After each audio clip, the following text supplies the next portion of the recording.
Hi my beautiful people, in this video I'm going to show you how to do like a selection of like values, like aggregating.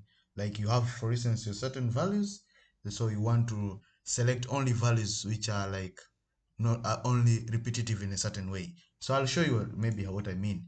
So for my case, for instance, I have an attribute table here. You see these ones you see here, for instance, these are one it is, I mean, one, it appears once only. So for instance, from this number 12 here until here, so for these ones they are repetitive, so I want to select only which are occurring once. You see, I want to ignore these ones. So now it's a mix of this attribute column which has a lot of rows, like 1300. So I want to show you how to select in a simple way using aggregate function in such a way that you select only values which are like sort of distinct. They are only occurs once.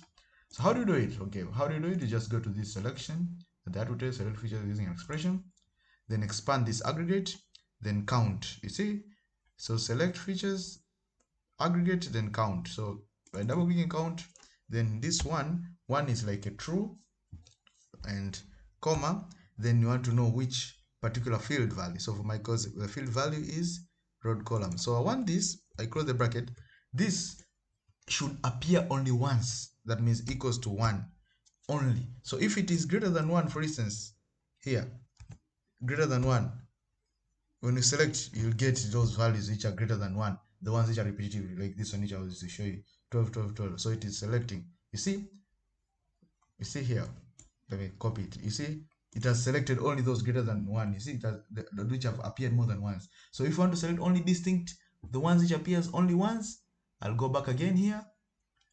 First of all, I'll unselect and go back again here, then paste, then now it equals to 1. So that's it. This is the only one command. So by clicking select features, there you go. You have selected those particular values which have appeared only once.